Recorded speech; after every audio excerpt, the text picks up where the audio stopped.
Shalom bien-aimés dans le Seigneur Jésus-Christ. Oh, je suis si heureux de vous retrouver encore une fois ce matin.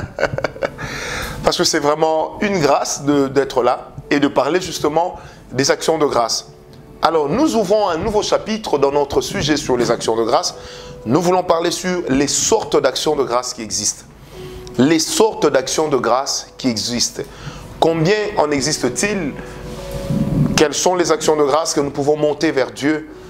Premièrement, c'est que les actions de grâce, comme nous avions dit, c'est une expression de louange, c'est une expression de reconnaissance, c'est une expression de confiance également à l'égard de Dieu. Retenez également que toutes ces expressions-là ne valent rien lorsque elles ne se font pas suivre des présents que nous apportons à notre Dieu. Dans Deutéronome 16, verset 16, j'aimerais que nous puissions lire cela. Deutéronome 16, verset 16, un passage merveilleux. Nous le citons souvent, mais nous n'y prêtons pas très attention parce que nous ne réalisons pas la richesse que l'Éternel y a cachée. Deutéronome 16, verset 16. La Bible dit ceci. 3 fois par an, toute la population mâle devra paraître devant le Seigneur ton Dieu au lieu qu'il choisira, à la fête des pains sans levain, à la fête des semaines et à la fête des huttes. On ne paraîtra pas devant le Seigneur les mains vides. On ne paraîtra pas devant le Seigneur les mains vides. Deutéronome 16, verset 16, la partie B. On ne paraîtra pas devant l'Éternel les mains vides. Bien-aimés, que nous parlions des actions de grâce ou d'autres choses, Dieu aime que nous puissions lui offrir. Pourquoi l'Éternel aime que nous puissions lui offrir? Parce que celui qui offre à Dieu, celui qui donne à Dieu, c'est une personne qui fait des choses incroyables. Nous allons le voir un peu plus loin. Il réalise des exploits parce qu'il offre au Seigneur. Vous savez, plusieurs exaucements tardent dans nos vies parce que nous n'avons pas encore inclus dans nos pensées le fait que quand nous offrons à Dieu, nous devons lui apporter quelque chose.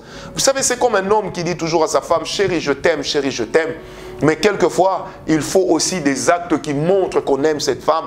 Il faut aussi qu'on puisse lui faire des cadeaux. Remarquez dans notre enseignement un jour, vous allez trouver ça sur notre chaîne YouTube, sur les choses qui entretiennent l'amour. Nous avions dit que même l'amour d'un partenaire s'entretient par les cadeaux, s'entretient par les présents également. Ça rend l'amour chaud. Alors, lorsque nous apportons nos actions de grâce, nous devons le faire parce que Dieu aime cela. Alors, les sortes d'actions de grâce, il existe plusieurs sortes d'actions de grâce.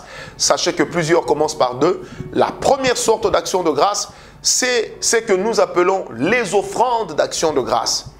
Les offrandes d'action de grâce. Les offrandes viennent du verbe offrir. Offrir veut dire donner volontairement. Amen. Donner, quand on vous offre quelque chose, ça veut dire que la personne vous le donne dans le but de susciter en vous une joie. C'est dans le but de susciter en vous un sentiment de bonheur. Lequel sentiment, même s'il ne dure pas toute la vie, mais il est important que ça passe par là. Les offrandes d'action de grâce. Dans les offrandes d'action de grâce, il y a ce que nous apportons à Dieu, c'est en Deutéronome 16, verset 16, mais il y a également les chants, les cantiques que nous présentons au Seigneur, par lesquels nous rendons grâce à Dieu. Les cantiques, les chants sont aussi et font partie des actions de grâce. La Bible dit, lorsque David était en train de retourner l'arche de l'Éternel qu'il avait récupérée de la maison d'Obed-Édom et qu'il l'a menée à Jérusalem, dans la cité de David, il était en train d'exulter, d'exanter, de chanter. Il était en train de vibrer sous des danses. Rendre grâce à Dieu, c'est également chanter, danser pour le Seigneur. Là, nous sommes dans la catégorie toujours des offrandes, des actions de grâce. Rendre grâce à Dieu se fait également en battant les mains. Alléluia. Quand nous battons les mains pour tout ce que Dieu a fait, c'est pourquoi chez nous à l'église, nous avons l'habitude de dire bravo Jésus, bravo Jésus. C'est un moyen, c'est une façon de lui dire merci, car nous ne savons toujours pas de quoi il nous a sortis.